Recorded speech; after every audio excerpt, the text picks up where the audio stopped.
are listening to WHOA Podcast, coming to you from Gainesville, Florida. Hello, everybody, and welcome to another episode of the WHOA GNV Podcast, the podcast bringing you businesses and individuals that make you go, whoa.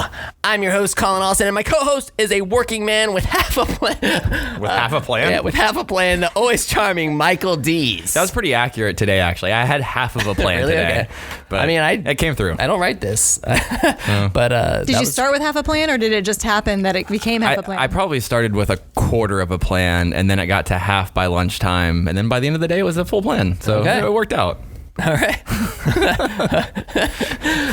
Well, let's just keep on going. Today on the show, we have the owner of Essential Training Concepts and founder of the Ignite Stories of Leadership podcast, and an amazing Business of the Year co-host, Mrs. Vicki Guy. Hi. Hi. How are you? I am. Long time no see. I know. It's been like, I don't know, just a few days. So for everybody who's listening on Martin Luther King Day, January 20th, we actually recorded this on December 11th, and last week, Vicki and I co-hosted the Greater Gainesville Chamber Business of the Year Awards, and it was a lot of fun. It was fun. Like, we crushed it. I think so. I've had a lot of people reach out to me being like, man, you guys were so entertaining. That was really great. Even in fact, like, so Carissa Blazer, I saw her today, and she was like, yeah, you guys were just so good. You know, like the energy, I wasn't expecting like that, just that, entertainment type value. So that was good. That's good. It was definitely a different type of awards show. Don't you think? Yeah. Yeah. Yeah. I mean, I feel like when we go, or like you ever go to those things, it's just very much like cut and dry award, nominees, winner, blah, blah, blah, which is great. But I'm like, no, we gotta spice it up. Or sometimes you get the host that tries too hard. So yeah. I mean, like, there were some like scripted parts that were kind of lame, but they were kind of like intentionally lame. no. Not like the stuff that you wrote. I'm just talking about the stuff that I wrote. So anyway, it was a lot of fun. I think the chamber needs to have us back. I mean, I'm sure there's I know that there's plenty of other amazing Gainesville stage talents, but we did really well. I think they'll have us back. So we need to make that happen. So just stay away from controversy. Email the chamber and say, oh, you guys need to have Vicki and Collin back because that was awesome, and we'll do it again. So, and we had like a little clip with the DeLorean, the time machine. We went back in time. Mm-hmm. We went back in time. It was really, really cool. Mm-hmm. Maybe we can get that cut in. Maybe we can cut that into the podcast so people can see it and see us climbing out of this time machine. It's pretty cool. You mean falling out of the DeLorean? He'll also edit it to make him look good. Yeah. I don't think that's what possible. are you talking about? What are you talking about? We're talking about how pre-roll. We're talking about how you don't edit it. Well, we don't. But you'll cut in things to make yourself look good as well. I mean, like a DeLorean time machine. It's hard not to look good in a DeLorean time machine. I mean, shout out to Phalanx Defense Systems. Right. James Coates for letting us borrow his time machine. Yeah. Not everybody has a time machine, so that was pretty special. Yeah, it was cool, and he let us record it, and I don't know, it was just a lot of fun. But anyway, we can move on. So today is Martin Luther King Day. It is, yeah. Everybody's probably got like a little holiday, just taking the day off. Usually it's a day off. Our team will be off. Okay. So do you have a favorite MLK quote? I mean, leadership. We're probably gonna get into leadership in this podcast. I do have a couple quotes actually. Okay. My favorite all-time MLK quote is, and gosh, I mean, I hope I can actually get this right. Is darkness cannot drive out darkness, only light can do that. Hate cannot drive out hate, only love can do that. That one's always really resonated with me. Two other ones. Injustice anywhere is a threat to justice everywhere. Okay. And the one, like, from a professional standpoint, the time is always right to do what's right. So those are my three MLK quotes. And you just knew them like that. That's good, man.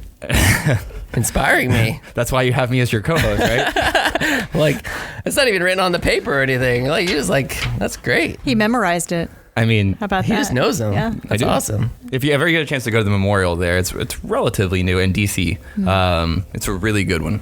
I mean, they're all good, but like, it's relatively new, and they did a really good job with it. That's awesome. Cool. So, I mean, let's get into the show, man. We're probably gonna, coming off MLK, we're gonna be talking, some leadership stuff today, I'm certain. So let's get into this. So Vicki, you watched 5 minutes of one of our podcasts before. That's not true. I've watched several episodes for several minutes. I'm just playing. There you go. Okay, so you guys, I can give her a hard time now because you built the rapport. We built this rapport, this friendship over the last month of getting ready for this award show and writing the script and everything else. So we like to start with your story. I want to dive in. How did you get to where you are today? Mm-hmm. Why are you in Gainesville? Why are you traveling all over the place doing leadership consulting and all this kind of stuff? So give us the story. That's a big question. Really, lots of different parts of that question. I came to school to go to college here. Okay. So I ended up in Gainesville. I'm not going to tell you what year it was because that'll just be revealing too many things. But it was a long time ago. And so I came to school and, I wanted to be a teacher. That's what I really, really wanted to be. I think I wanted to be a teacher since I was 5. And then I got derailed. And so I graduated college and I went into sales. Loved sales. And, was enjoying sales, and it just kind of took off from there. And I kind of forgot about the teaching thing and went into sales, and then got promoted and then got promoted and got promoted. I was with one company for 17 years here in Gainesville. It was a pharmaceutical company, so I was on the road quite a bit. I had a team of people that reported to me in the Southeast, and it was a lot of fun. I learned a lot, but ultimately, somehow I found my way back to teaching. And I think that happens to a lot of people. I think we find out somehow through the decisions we make or the experiences that we have, we kind of find our way back to what we're supposed to be doing. And that's exactly what happened to me. So in that company, I ended up in their corporate training center. And so no training in corporate training, no training in leadership development. They said, hey, do you want to be on this team and help train the leaders in the organization? And I'm like, I don't even know how. Where do I start? What do I do? And they're like, just teach people what you do. And that's kind of how it all started. And that was in the early 2000s. So I was on this team. We had no budget. We had no experience. We just taught ourselves. We did a lot of research, a lot of reading. We just started going to conferences, talking to people, and we wrote all of our own programs. We created our entire university system for the organization. We facilitated all of our work. We followed up. We did all the marketing on a zero budget. So it's kind of like starting a company when you start from the entry level and you work your way up to become CEO. We kind of did that within the organization, within learning and development of an organization. So that's how I got catapulted into learning and development. Okay. And so where are you at now? Because you're not with that company, you're doing your own thing. Yeah, so I left there in 2013. Okay. And then I moved into another company. I moved to Orlando, and this was a manufacturing company, so completely different industry. But I went into the learning and development team, and I ran their global leadership development team. So now I took what I learned from sales and marketing and all that jazz and learning and development, and I now ran a global leadership development team, which was cool and interesting and scary all at the same time, because I worked with leaders from different business units within this company. There was 16,000 people in the company.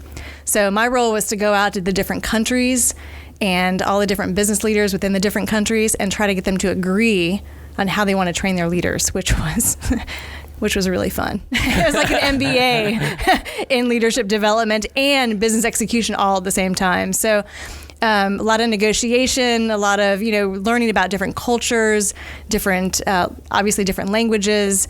People had different agendas. So it was pretty interesting. Then I left there in about 2017, and I've been doing consulting on my own since. So it was kind of like a accidental landing back into a teacher almost role, but I'm not a teacher in the education system. Okay, so what made you want to start your own thing in 2017? Well, as you know, over the last 20 years, the economy has gone up and down and up and down. And what I have found is that when companies start losing money, the first thing to go is like things like learning and development.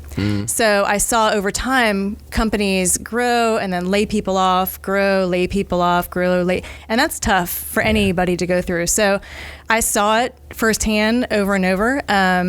And I was part of expansions. I was part of a layoff. I was part of expansions. And finally, I just said, you know what? I've got all the tools. I've got all the resources. I've got all the energy that I really need to be able to do this on my own. And why not? So I set out to do my own consulting. Okay, so now you've been doing that since 2017. And how did you get your first clients, if you will? Because you're traveling all over the place, right? Yeah, I am. So I've actually been doing consulting kind of on the side as like a side gig almost for a lot longer than that. So really since maybe 2010, I've been doing consulting, and primarily through the University of Florida. So University of Florida hired me as a consultant, and I would be a facilitator for their clients. So their executive education program, where they had external clients, they would send me to be the facilitator for some of the leadership programs. So I started working with them and getting experience and meeting people through that. And then, ever since then, it's really just been a network of, meeting different people, going to conferences, working in the manufacturing company for those few years and the global role. I met a ton of people that that I could reach out to that have helped me over time. And and of course, my podcast has really helped me reach out to people and get some exposure. And so when did you start the podcast? Last February. Okay. Yeah. And so it's leadership focused. It is, right? yeah. Everything about it. All right. So how many episodes or so have you done? I've done about 25 episodes. Okay. So it comes out every 2 weeks. And are you just interviewing leaders from all over the place? All over the place. Yeah. So I literally just launched one this week. It was a woman who started a waxing company, and I met her at a bar in Minneapolis. I was in Minneapolis working with a client, and I was in the hotel lobby, at the bar, and I was having a glass of wine before I go to bed. And she was sitting next to me. We just struck up a conversation, and she was super cool. We just started talking about what she was doing, and her story was so amazing that I said, I know you don't know me, but we just met, but I have this podcast. Do you want to be on it? And she's like, absolutely. So it's been amazing. I meet people everywhere I go, and I end up having really interesting conversations about random things, and then usually it ends up in some kind of fun story, and so I've actually been able to get people to come on through that way as well. Okay. Yeah. Do you have a favorite episode? I do. Yeah. Okay. And I think it was a favorite because it has the most views of all of my podcasts so far. Okay. A girl in Kentucky, and she doesn't have a big, business title. She's not the CEO of a company, but she leads a team. And then she also leads some of her daughters' groups as well. Her message was so inspiring to me. I found myself as I was asking her questions, I felt like she was coaching me almost. I was getting all motivated and inspired. And I thought, wow, this is really cool. I hope everybody else, when they watch it, feel as inspired as I am, because I don't know what it was about her. I can see how she's probably a great leader, and she really leads her team with a ton of heart and inspiration, because she certainly did that for me during the episode. Okay, what do you remember the episode number? No. What's her name? No. Sarah Frances Martin. I'm gonna go look it up. Yeah. Cool. Mike, you got anything? I love that you're writing down. You're actually going to listen to her podcast. And I'm going to go listen to this episode. Which is awesome. Yeah, but she doesn't listen to ours, so I'm still a little It's all right, I'll forgive her. In all fairness, I have listened, just not the entire podcast. I mean, 88 episodes. We just really like to give people a hard time. It's one of our favorite things to do, especially if it's on recording on a Wednesday night at 9 o'clock p.m. Who does that? So what was your degree in at UF? Oh, so my degree was in speech therapy and audiology. Okay. Because, I wanted to be a teacher, and but I thought, I don't know if I want to be a teacher of students, but I wanted to be a teacher of something. So I thought speech therapy and audiology makes total sense. I'll be teaching people how to speak, right? So after I got my degree, I actually worked in that for 2 years, and I am truly amazed at the people that have the patience to be able to do that, because it takes a ton of patience. And I knew pretty quickly that wasn't for me. I have patience, but not that type kind. of that kind of patience. I do know a few, and I've heard some stories. Yeah, so hats off to them. I have a lot of friends that are in the field, and they do great work, but it just wasn't for me. So then you get into that sales job and then start kind of self-teaching leadership and everything. So can you trace it back to a moment or something you read or some kind of origin that you were like, I could really see this being a career, teaching leadership? Yeah, I vividly remember actually one day we had kind of several tracks of different courses, and I was facilitating one of the tracks, and a manager came up to me after the session and he said, Vicki, I've known you for a number of years, but we need more of that. What you did there, we need more of that. And I was like, what are you talking about? He's like, I don't know who that was up there, but I've never seen that from you. We need more of that. And I realized at the time, like, this actually comes pretty easily for me in terms of facilitating in front of a group. I enjoy taking concepts like, Collin, if you had a concept and Mike, you had a concept and you guys weren't sure how to connect the dots, bringing those two things together and creating some aha moments. That's a gift that I've been given, and I didn't realize it until he said that to me.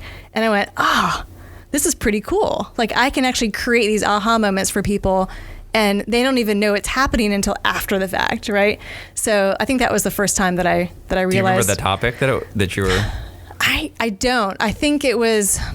Yeah, I don't remember the exact topic, but I vividly remember him coming up to me after the session, because I'm fairly private. I'm pretty quiet usually, but it would put me in front of a classroom or in front of a group of people, and it just changes. And I guess he had never experienced that. He had never seen me in that element, and he decided he was going to tell me. So I'm glad he did, because I had never thought of it that way. And so that really made me think, you know what, I really love this, and it seems to work. So, yeah. Do you consider yourself an introvert or an extrovert? Or? Oh, I'm definitely an extrovert. You are an extrovert? Oh, yeah, absolutely. Okay. Like off the chart extrovert, yeah. That's why. And you say that you are kind of an extroverted introvert, which I think a lot of people wouldn't agree with if they know you, but I can kind of see that. I don't know. We did the one test or whatever, and the test said I was 67% Extroverted? Yeah. But like... You definitely get into your like don't bother me zone. Shannon says my wife says I'm totally an introvert, and I think this is what we've kind of narrowed it down to. When I'm in my element, like when I'm doing this, when I'm like business, or when I'm on stage like doing an award show or speaking, or like that's my element, I'm like total extrovert. I love that stuff. But afterward, like if I don't know, it's if you're at a social thing that's not your social thing. That's a good one. If I'm at a social thing, that's not my social thing. It's not that I don't like the people, or it's almost as if like I just. Like, do you want me to save you here? Yeah, I was gonna say, throw yourself a bone, do you man. Want me to save you? I'm gonna start like digging a hole. So let me help you out. Let me try to finish this thought. Okay. I'm not a small talker.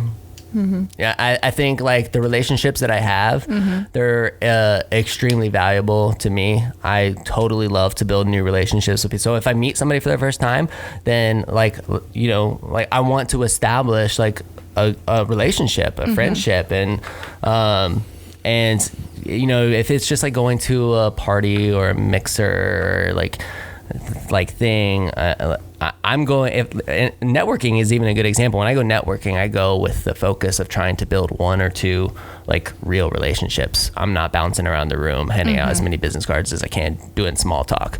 I don't like small talk. I want meaningful relationships. So I think that's why I'm that way. And so if I feel like I'm in an environment where I'm not going to be able to establish relationships with people who have the same values as me or have the same interests as me, then Shannon's like, yeah, you'll be totally in the corner on your phone. So.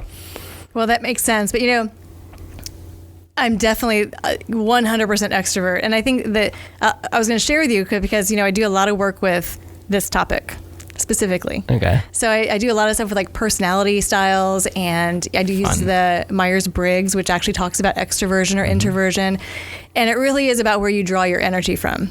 So it's not about how outgoing you are or how much you like to socialize, but it's how much energy you get from something. And so if you're in a situation and you're energized by it, that's your extroversion coming out. If it just drains you and you have to go home and sleep for 3 days after a party, that's probably a more introverted approach. So I know that when I go to a party and my husband's with me, he's a bit more introverted than I am.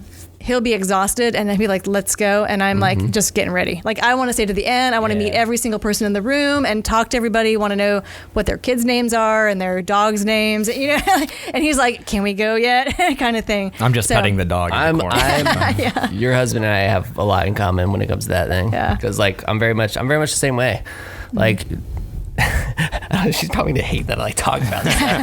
Shit, it's like, the people in the community know me too. Like, you can't talk. But Chris is like, you're not talking about me, are you? She'd be like, she could, if we went to a party, she could stay till 2-3 o'clock in the morning, and I'm like, oh, let's clock out, let's go. Yeah.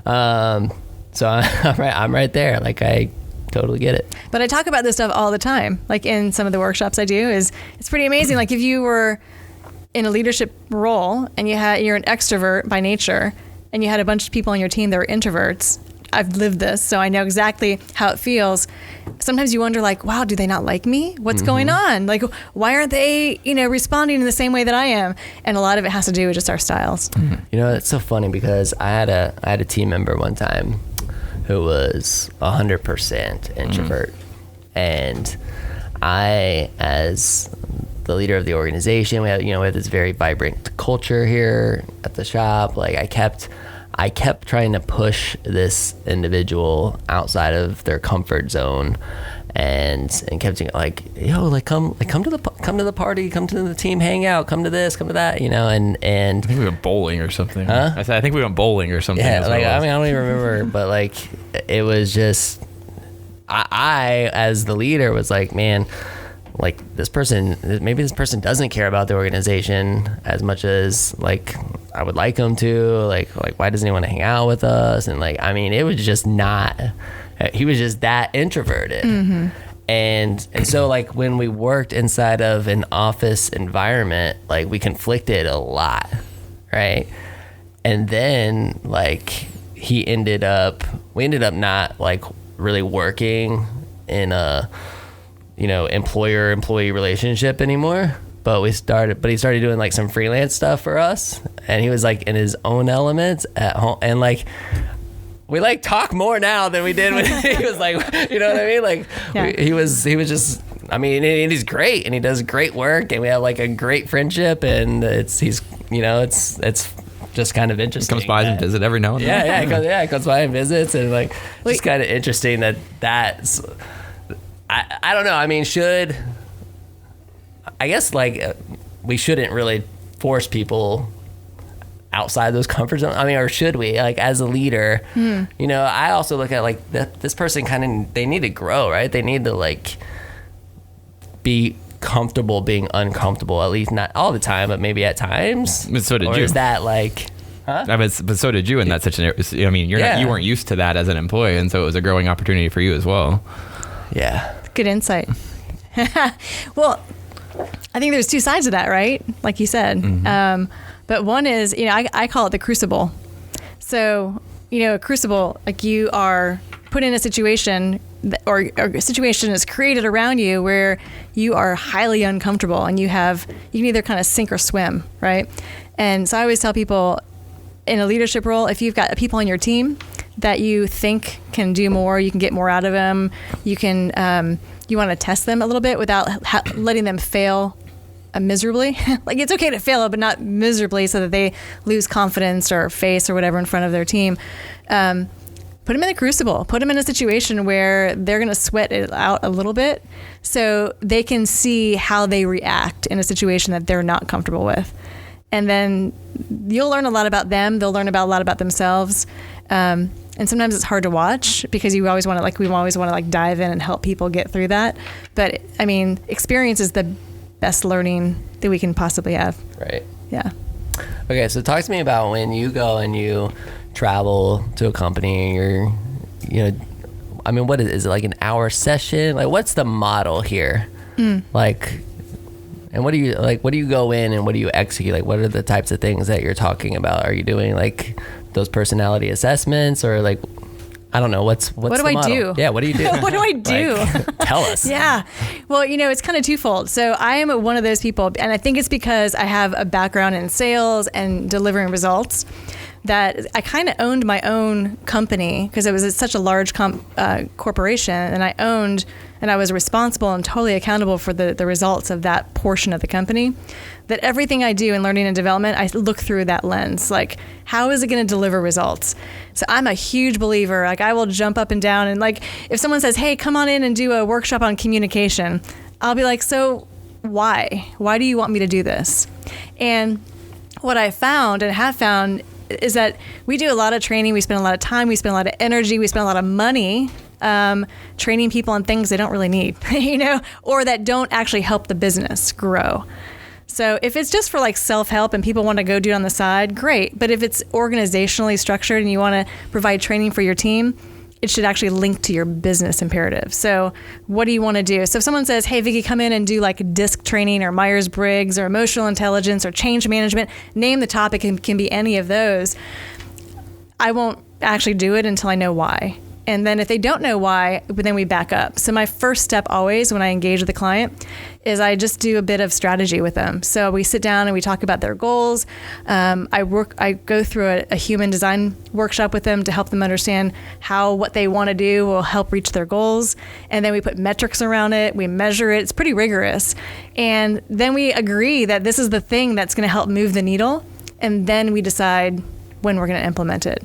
And sometimes it's me, sometimes it's somebody else. But at least it's not training just to do training. So what do? I help kind of like an architect, and then sometimes I deliver the solution as well.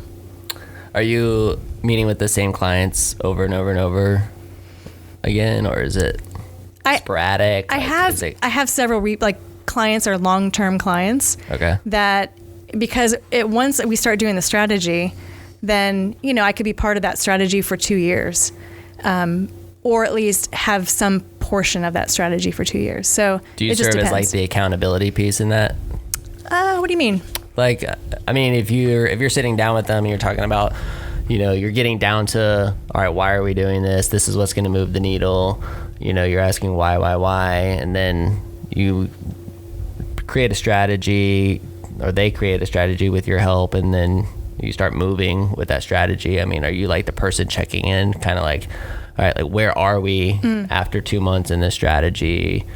It depends on what they want me to do. Sometimes they want me to do that. Sometimes they'd rather have somebody internal, because some of it's confidential information, right? Some of it, like, I don't need to know all their financials or all of their insider information, but sometimes they do want me to at least check in to kind of see how we're doing, like on a scorecard or something.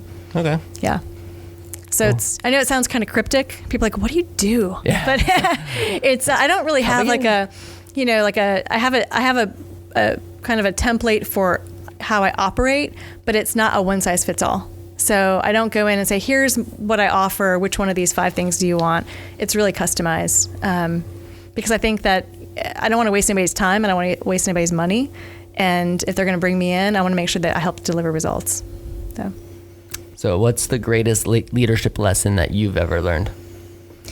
Whew, that's a big question. Yeah, it is. I've had so many of them. I've been in many crucibles. I've learned a lot. The biggest leadership lesson I've learned. Well, I actually think there are several, but the one that comes to my mind first is in, there's so many. I'm going to choose 2, okay? I'm going to choose 2. In 2012, I climbed Mount Kilimanjaro with the Climb for Cancer Foundation right here in Gainesville. They're a great organization. They raise money for cancer research and all of a lot of the costs that are associated with cancer treatment. So I was on a team. We climbed Kilimanjaro. I'm afraid of heights, so that was kind of weird.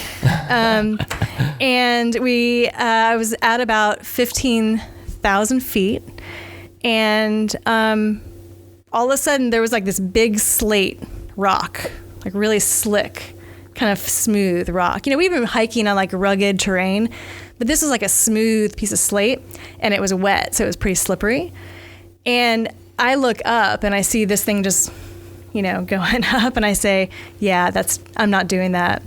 And I try to go take one step and I slide, take another step and I slide. And I'll never forget one of my fellow climbers, who is an experienced climber, he saw that I was struggling. Like, I think I may have been crying at this point, like, I am not doing this, right? He came back down and he said, hey, Vicki, I have a question for you. How much did you pay for those boots? And I'm like, what? I mean, here I'm crying in 15,000 feet in the middle of Africa.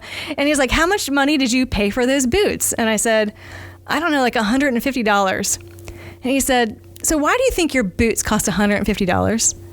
And I said, well, I don't know. Like, where are we going with this? And he said, you bought those boots specifically to get you up this rock. You have everything that you need. You have all the resources. How much did you train to do this? What I want you to do is I want you to take one step, and I want you to put all your weight into your left foot. And I want you to feel your shoe, your boot grab onto the earth. And then when you feel it grab on, I want you to take another step with your right foot, and I want you to feel the same thing. And I'm like, are you crazy? And so but I just trusted him. So I took a left step.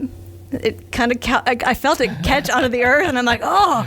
I took the right step, and I'm like, yeah. And finally I like went all the way up the mountain, what he called a hill at that point.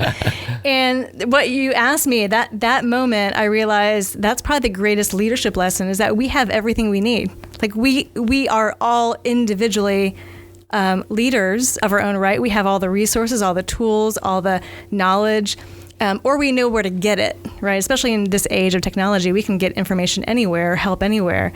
But I think that was it. Like, we don't have to do it ourselves. We have all the things that we need if we know how to ask for it.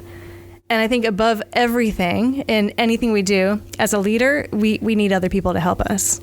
So I think that was one of the biggest leadership lessons I've ever learned. I'm so glad that you summarized that up, because I thought the lesson was going to be like about a particular pair of boots. And I'm like, where do I get these boots from? Yeah, I loved those boots. I thought those boots were like magical. I'm like, yes. Magical boots. I mean, but they do. They serve a purpose, and I was able to test that out. So it's good. Yeah. That's a good story. I like that story. Yeah. All right, so there's a second one? Gosh. So I think the second one, well, I think this is a little bit more simple, and it's really just advice that I got from one of my mentors. When I was a new manager, I was in my early 20s, and he gave me some advice that I probably didn't take at the time, but as I've grown over the years, I've learned that this is really good advice, and I should have listened to him a little bit sooner. And he said, Vicki, you can't make anybody do anything. So what I want you to do is I want you to treat all of the people that work on your team like they're the best customer you possibly have. Create a human connection with them, inspire them, motivate, and empower them, and they will do what they need to do. I thought, that sounds super easy. So I don't know if that was a lesson, but I will never forget that advice that I got from my mentor at that point in time, because I think a lot of things that I do now, I root in that. You can't make people do anything, right? You can only inspire and empower and motivate them to do something. But, we always think, well, I've told them to do this 100 times and they're still not doing it or whatever. Well, it's because they don't want to. And so how can you empower somebody or inspire them to want to do something? So that's a huge lesson that I'm still not sure if I actually always get it right anyway, but it's a good one. What do you think is the, if you had to summarize leadership into one characteristic, because there's so many, right? Like, what's that one characteristic for you? Hands down, it's human connection. Because if you're not connecting with somebody else and they're not following you, you're not a leader. Like, you can't be a leader without a follower, and you need a human connection for that. I mean, you can be technically really good at something. You can be technically good, and that's usually when you get promoted into a role where now you're the boss or a manager, you're a leader. But we don't, and we think because we're technically good, people are going to just automatically follow us. but that's where most people struggle. Right. Is they get into positions where they've been promoted because they were good at their job, and now they've got people reporting to them, and they're like, why aren't they doing what they're supposed to do? I've told them 10 times, right? And it's because they're not inspiring, motivating, empowering them. They're just kind of telling them or thinking they'll do it just like you do it. Not you, Collin, but... Thanks for clarifying. No problem. So who's your favorite leader?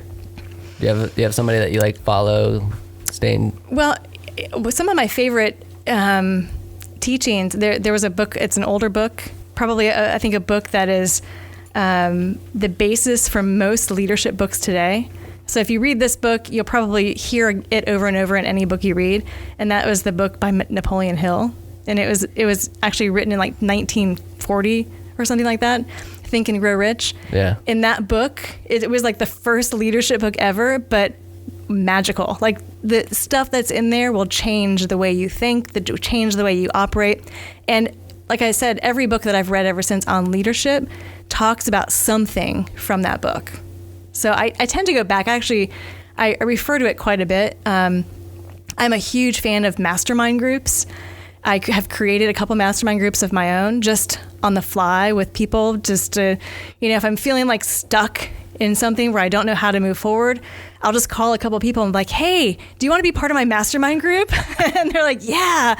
And, I've really created some great human connection and got some great advice because collectively, when we think about things, you have so much more power than when you do it yourself. So I think he's a good one, Napoleon Hill. Okay. I need to go back and like reread that one. I've read it before, but it's been a while. It's an oldie. I feel like I need like a refresher. It's an oldie, but a goodie. Yeah. So is this group that I heard about, like, is this considered a mastermind group?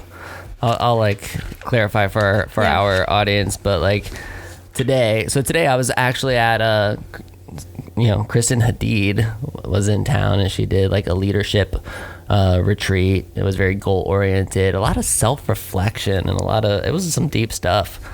It's like, man, like, you say that like it made you uncomfortable. I mean, I like some of it, not uncomfortable, but yes, uncomfortable. Like for myself, because it was like you start really reflecting and diving deep into things that you normally don't think about on the day to day, and it got like super. I don't know, just like I mean, it was solid. It was just very. I want to say like emotion driven in a lot of ways. But like that was like 38 new friends that I have now that we just got very open and vulnerable with each other, and everybody was willing to like really put their hearts out on the table and talk about some of the challenges within their organizations or personal life. And I think that it just was super, super real. But how cool is that? Because now you've created a connection. See what I mean? Sure. Yeah, for absolutely. sure.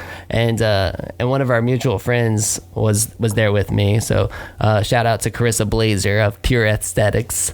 But so Carissa is in a woman's group with you. Mm-hmm. And you guys have this, how many people are in this group? So I've been in the group for about 10, 12 years now. And over it's time, the same group? It's not been the same group over time, but it's been plus or minus 2 or 3 every now and then. Okay. Dang. For the most part, it's been the same core 7 people.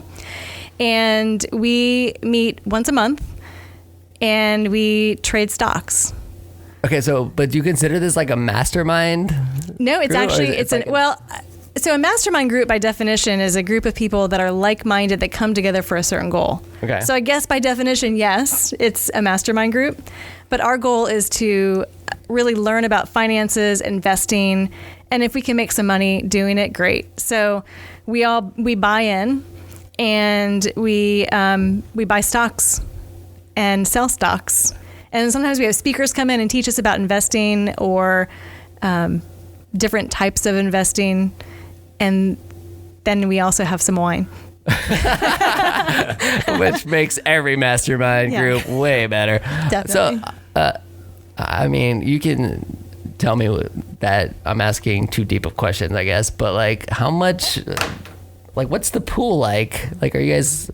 Are we pulling like $100 from everybody, or is it like somewhat substantial? I mean, what are you guys doing? Well, I'm just like really interested. I think this is fascinating. Yeah. So I'll tell you, there's a buy-in. I can't tell you, or I'd have to kill you what the buy-in is. But so we all buy in. So we do have a pool of money, and over time it grows. So I can tell you that recently, because the market has done so well, we had a distribution.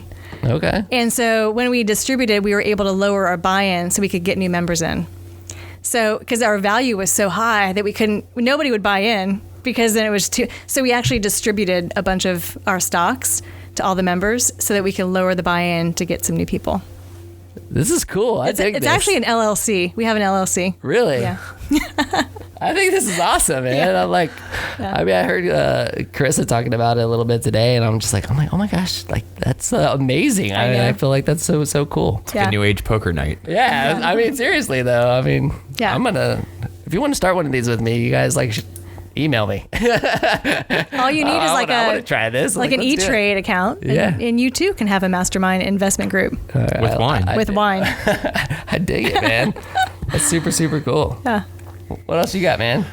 So, I mean, from the climbing Mount Kilimanjaro to the stock trading, I've gone all over the place. I kind of want to get back to when you're talking about as you consult different groups. And I think in Gainesville, obviously there's a lot of young talent, and one of the, we'll say, hurdles is the difference between like generational talent. You have a older group of management versus new incoming talent, and sometimes that doesn't work, or they don't see eye to eye, or that's just a learning curve for both sides. Mm-hmm. So what kind of advice or what kind of strategies do you put forth to solving that problem? Yeah, I get this question all the time, and people don't typically like my answer. So I'll just give you a couple not really disclaimers, but just a couple things to think about first. But this is the first time in history that we have 5 generations in the workplace, like ever. That's kind of weird, right, to think about. Yeah. There's 5 generations in the workplace. So it's no surprise that there's a little bit of confusion. Like, we don't think alike. We all are kind of motivated in different ways. I mean, I know that right now the generations that are coming into the workforce, there's a perceived sense of entitlement. And I don't know that that's true, but that's the perception that there's this entitlement factor. And somebody like me who, I put myself through college by working 3 jobs. Pretty sure I don't feel entitled, because everything I have, I've had to work super hard for.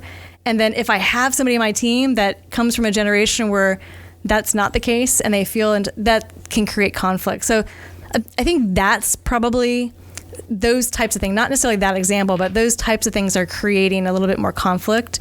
Also, the digital age, generations that are coming into the workforce now, they're more digitally savvy.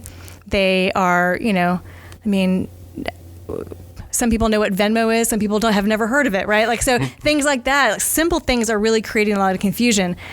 But what I typically tell people is, at the end of the day, there is no difference in generations on how to motivate somebody, how to inspire somebody. People are people, and we all want to feel valued. We all want to feel like we are part of something bigger. We all want to have a purpose. And if we can help everybody feel that way, no matter what generation they're from, then we're going to have a lot more success in leadership than by trying to understand, like, okay, well, how are they motivated? Or how are they motivated? They're just people. And there's all different kinds of things like technology, experience, perceived entitlement, or whatever, but people are people, and human behavior hasn't really changed over the last 100 years. So that's my thought on that. All right, so it's kind of circling back to the gentleman I was talking about earlier, where I was really trying to push him outside of his comfort zone, right? Like, because I'm like, all right, this is how we grow. But with 5 generations in the workplace, and I mean, and you're talking about things like Venmo, technology, in a dealership like this, or I mean any business, right? Let's just say any business, like a leader might be like, all right, hey, in order to increase communications, we're going to implement using a Slack channel. We need everybody to download the app Slack, and we're going to send you a link, get everybody. And then you get pushback, right, from the older team members, right? And so from a leadership standpoint, like, is it more important for me to communicate with those team members where they're comfortable, or is it my responsibility to get them to get outside of their comfort zone and download Slack as a 60-year-old and say, suck it up and do it? Right. So this is a good question. it is a good question. And I feel like there's... I'm really excited for the answer. Is this a real situation? I mean, it could It could be. I don't know. Kind of hypothetically. I mean, like... Yeah. So I always... This is what's so great about the podcast. Like, literally, I answer, like... I ask all the questions related to problems that I have. This is our mastermind group. This is our yes. This is a mastermind group. This is absolutely.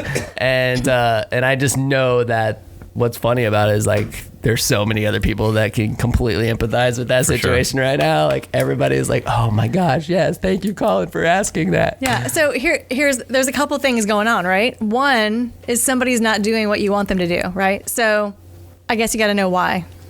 So a good question I always tell people is, like, help me understand, like, what's going on? What's holding you back? Because we're implementing this thing. Seems like you're having to struggle with it. What's stopping you from doing it? Just uncover, like, what's their roadblock? And they might go, well, I don't know how. I don't like... You're going to figure out something. And then you can support them, help them, maybe train them. Maybe this person doesn't know how to do it and is embarrassed that they don't know how. The answer is... they don't want to change. It's always worked the same way. They've done it forever. We don't like change. People don't like change. Yeah, people don't like change. So I have to download an app on my smartphone, and I have to, like, use my thumbs to, like, I know. like, type in a message. Yeah. I don't understand why. Yeah. So there's also, have you ever heard of the Lewin change model? I think I got that right. The Lewin change model. It's this whole thing about freezing, freezing, unfreezing, and refreezing. So basically, before change, things are status quo. Everyone's pretty happy, pretty comfortable, pretty confident. You know, we know our systems. We're doing the things that we always do because they work.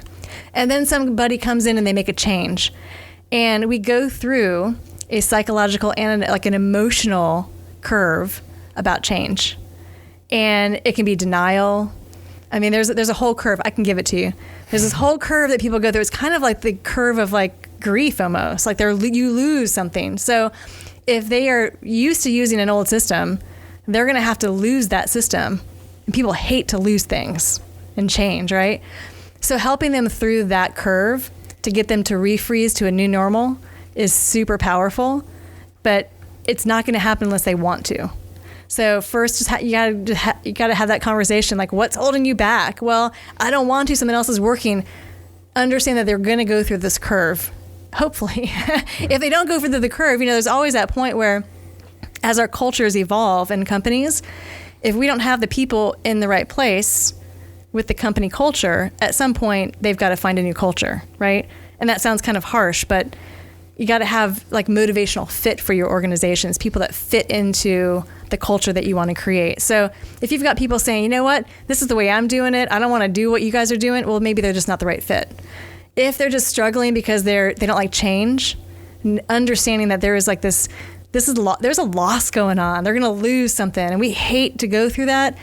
But if we can help them through that change curve, you'll get them to a new normal, and then they might embrace it. That's good. It might take some time. Yeah, that's good. And I want to be clear, like, it's not necessarily, like, always a generational thing. Like, it can be anybody. Like, yeah, like the other gentleman that worked with us, I mean, he was a young guy. He just did not want to participate in the external events and cultural events and that kind of thing because it was just outside of his comfort zone. So I think just trying to get people to get used to change, right? Because the only thing that is constant is change. Yeah, I mean, change happens everywhere. But we also have to respect people's values. We have to respect people's desires, their personalities. People are different. Right. Everybody's different. And that's where I think the conflict is for me, because, like, I want to be respectful of that, but I also want to help my team members grow. And I know that the way growth happens is by getting outside of your comfort zone and doing the things that you don't necessarily want to do. And I think that the quicker, if it doesn't take a year to get everybody on Slack, right? Or whatever the case is, and actually be like, yo, like, we're gonna do this as a team. This is why it's important to the organization and where we're going and yada yada. Like, like, let's go. If we can do this in 2 weeks and get moving. See, I would be that person. Huh? I would be that person. Okay. I mean, I don't mind change, but technology, I'm a slow adopter. I'd be like, wait, why do we have to do this? And secretly behind your back, I would use another system for a little while. I don't know. See, I think just an observation for me, it's perception matters a lot more now than it used to. And so when it's that accountability thing, it's like you want to give somebody, you don't necessarily want to force them into something that maybe they're not comfortable with, no matter if it's an app or whatever. But if you let somebody else play by a certain set of rules, now other team members are saying, well, why do you let that person get away with that? And it hasn't always felt like that. Like, I mean, years ago, I felt like people were more just concerned about themselves and what their relationship with their employer was like, and what works for me works for me. And now it's like, well, you let that person get away with that, or well, what about this person? So that perception thing becomes a lot more is like the elephant in the room. So when you're making these decisions about, do you make somebody do this? Do you terminate them if they don't, participate? Or do you like allow them because they're old and not super technology savvy? Like, you let them get away with it, Just because someone's not technology savvy doesn't mean they're old. That's true. That's true. But we're still talking about in this hypothetical situation. It's like this hypothetical.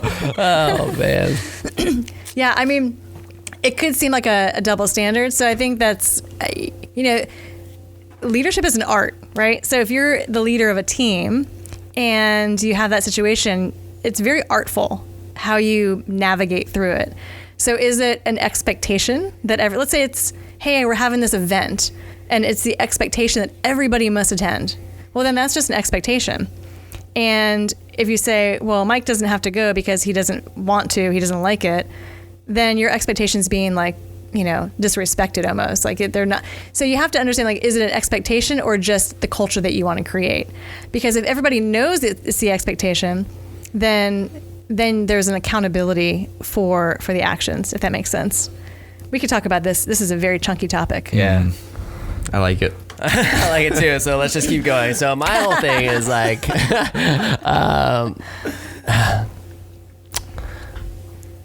how do you be empathetic to something that you like, or sympathetic? I don't even know the right word, the right context, but like, I don't know what it's like to be 60 plus years old yet, right? Like, because I'm 37. So I try to put myself in the shoes of that individual, right? So I can try to understand where they're coming from, or when other team, like kind of what he was saying, like when other team members were to see that person and almost feel like, oh man, this person's getting special treatment, or and I don't think that's the case at all. I don't think the person's getting special treatment. I'm looking at it as like, dude, like, I'm like, none of us know what it's like to be 65 years old, whatever. So you're using age, but I'll say it could be anything, right? Like it could be. So I do in a workshop that I run. Yeah, and I'm not trying to like pick on age. I'm just but it's a great distinction, because this is just a very clear in my head as to something that I've had to deal with. And so it's just a good hypothetical. Yeah. It's health. It's a lot of things. I mean, hypothetical, growing up through a restaurant when I was 16 years old, I thought it was whack that this guy got to like write the times of this on the cigarette that he was going to go smoke them. And I was like, just because I don't smoke, I don't get a break. Like, this is ridiculous. So like, that's a good example. It's just, I don't know. Like, I think there's always stigmas. Awareness is the only thing you can do, right? So I was going to tell you, there's a workshop that I do where I take people and I intentionally categorize them alike. So I put them into groups of people that are just like them. They self-select the group, but they go into groups of people that are just like them. And then I ask them questions and I help them see, like, across the room, the people that are across the room are very different. And then we start asking, like, how would you, like, if you had conflict, for example, how would you deal with it? And in each group of like-minded people, they all answer the same thing, but across the room at a different group, they're like, oh, we would never do that. And so just that conversation in these distinct groups helps raise the awareness that, the way I operate is not going to be the way you operate. And now I understand it. Mm-hmm. And so you talk about empathy. That's really what that is. It's just understanding that you're different from me and that's how you operate. And, if it's not an expectation, just having that understanding can go a long way.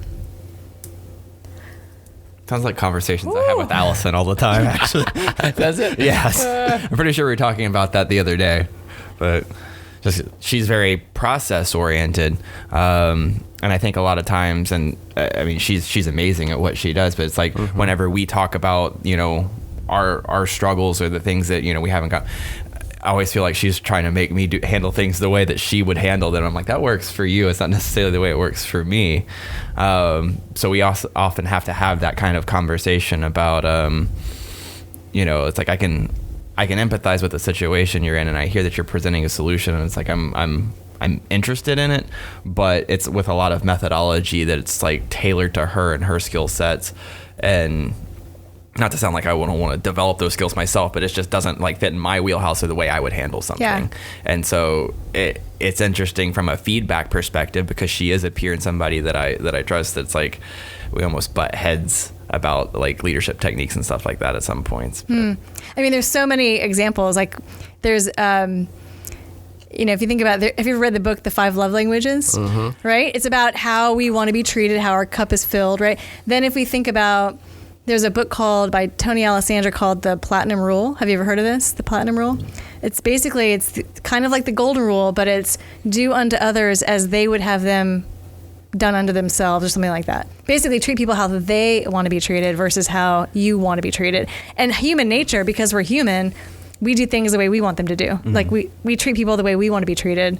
So it's just not human nature for us to think that way. We have to kind of flip it on its head and think about, wait a minute, what would Collin want? And actually, when I was first in sales, that was the first thing that we learned, is that in sales, if you're trying to sell something, trying to influence somebody, the first thing that you got to do is think about how would they like it. Mm-hmm. And aren't we always in sales? Like everybody's in sales all the time, even if we're not selling a product, so. This has been fascinating. Yeah. Fascinating. I don't know if never heard that word come out from this, but I like it. I mean, it's just good stuff. So, I mean, we need to wrap up in a minute, but like before we do, what would you say is the biggest challenge facing leaders of today? I think just noise. Noise. Yeah, there's so much out there, and people want we want information when we want it. So for example, if I want to learn how to, and this is a weird example, I know, but if I want to make a cake and I need to learn how to make a cake, I will go to YouTube or I'll go to some video somewhere to find out the recipe. I'll watch a tutorial. I can get it on demand when I need it. And there's so much noise. And some of the noise, we don't know how valid the noise is. I mean, there's a lot of people that do what I do that I'm not even sure, like no one's ever asked me like, hey, what's your credentials? You know what I mean? Like, so we don't know necessarily what's, you're looking at my credentials, aren't you? No. Sorry. But we don't really know, like there's so much noise out there and people are getting information on demand when they want it, when they need it, that as a leader, it's hard to like know, what people are thinking or feeling or where they're getting their information or what's making them tick or what's motivating them. There's so much out there. Yeah. And I think that's probably a challenge for an organization that I used to work for is we would want to help people grow in their roles, but give them the tools necessary. But it was just, we couldn't figure out how to funnel it in from all of the places that we can get it. So. Okay. Like it. Noise. Mike, what's the biggest challenge facing you as a leader right now? Holding people accountable. Yeah. Accountability is for me like the hardest thing, and it's like my biggest challenge that I probably focused on for 2020 and trying to improve. And a lot of it, honestly, it's accountability for myself too. I would say that's the biggest challenge. And kind of speaking to the earlier topic too, it's just like, what do you choose to let slip and not versus is it as a you don't let core values slip, but on an individual basis, it's what hill do you want to die on? Yeah, exactly. It's so interesting that you bring that up because literally the last 2 clients that I've worked with, all the work we've done has been on accountability. So maybe that is really, maybe I'm wrong, and that's really what is most prevalent with leadership challenges. Do you feel like it's cyclical? I mean, do you feel like that's by design that people would struggle with it at the same time, or like in your experience, is it always like a theme of the year, or is it just businesses are different, facing different things at different times? Probably a little bit of both. I mean, there's definitely, when a book comes out on a certain topic, things become hot topics, sure. right? So maybe a little bit of both. Okay. Yeah. The word of 2020 is vision. It's not vision. Hindsight. Right. I mean, the topic of accountability comes up a lot. It does, yeah. And I've started creating some cool processes, and I'll share them with you too. But I've been using, and I'm going over it with our repaint team tomorrow, just with how I'm using ClickUp to track goals and then hold myself accountable to those goals and setting them on deadlines and that kind of stuff. Mm-hmm. So I'll let everybody know next year if it works or not. How do we do? So can I just add one thing? Yeah, please. So on this whole topic of accountability, it does go back though. I mean, with all that stuff, you can't make people do anything. So there's a fallacy that we can hold people accountable. Mm. We can't hold people accountable. I mean, we can track and measure and provide consequences, but with all of that, people got to want to do what they do. And so accountability is really like a personal thing. So I can put you guys through the workshop if you want. Yeah. Yeah. So, I mean, do you do that locally with local companies? Because you're typically traveling a lot, right? Most of the companies I work with are outside of Gainesville. I've got one that I'm starting to work with here, and that's actually the topic that we're going to be starting with. Okay. So maybe it's a Gainesville thing. I don't know. Maybe. Yeah. I mean, so what resources would you point local leaders to? I mean, there's just local companies saying, hey, all right, if they were going to focus on investing into their leadership in 2020, where would you tell them to start? To call me. Where's the second place? I mean, where's the second free version? I'm just kidding. No, I mean that's. I mean, I agree, and I think actually kind of pointing back to what what I did with Kristen at her event the last 2 days. I mean, we as leaders don't do that enough. We don't invest into our own leadership and taking the time to do that. That was out, because we look at it, I'm like, oh my gosh, how many emails and business meetings and all the things that I have to do that aren't getting done right now. That's going through your head, and we just don't carve out that time. But I'm really glad that I carved out that time and invested into myself, because it is going to be better for the teams long term, and in hell short term. But we just don't do that enough. We don't invest into our leadership. Yeah, I think it's a cultural thing. I've worked in different countries, and in Europe specifically, those companies spend a ton of time reflecting. And I always joke, well, that's why you get nothing done. That was a joke. And of course, they're very successful and profitable, and that's not true at all. But we would always joke about it. I would come to some conclusion, and they'd say, Vicki, reflection is really powerful. And in the US, you guys are so quick to act, and you guys like to be so busy all the time with tasks that you guys don't take time to reflect. So this is one person, but it could be a cultural thing too. I mean, we are very, we've got KPIs and, lists and check all of these things.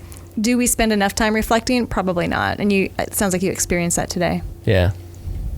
I definitely did. Yeah. It was good. It was great. I mean, shout out to Kristen for putting that on. I think they have plans to do more of that kind of stuff in 2020, and it was excellent. So, do you find it easier to consult with international companies or American companies, or does it matter?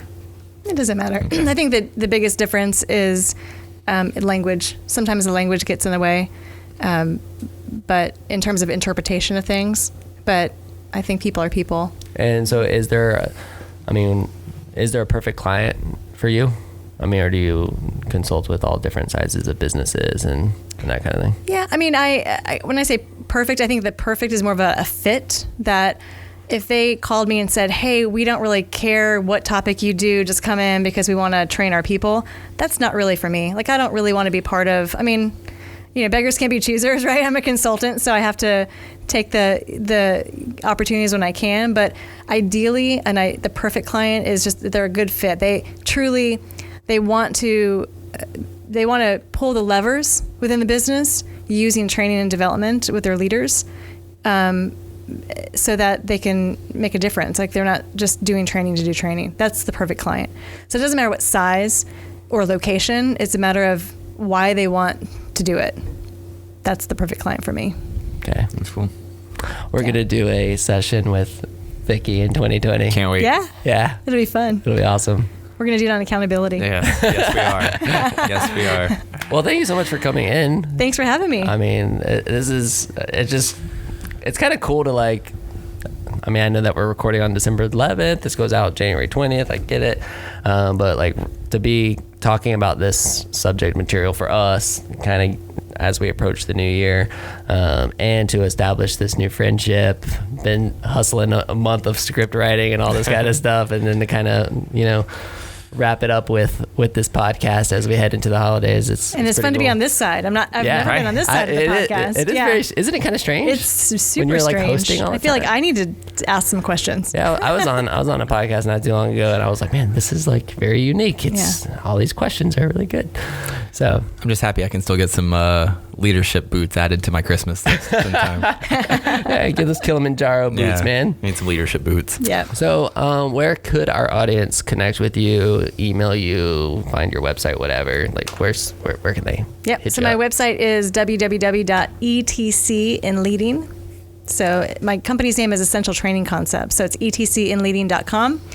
I am, if you want to search me on Facebook or Instagram, it's at Ignite Podcast. If you just do a search on those, it pops up.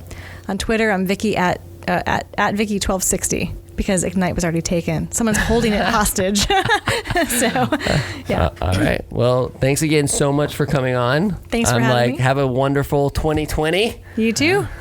Vision 2020. This is Collin Alston, and this is 2020. And Gainesville World, thank you so much for tuning into this podcast. This is the WHOA GNV podcast, the podcast bringing you businesses and individuals that make you go, whoa. Whoa. There it is. There it is. I pointed. There it is. We will see you later. Bye.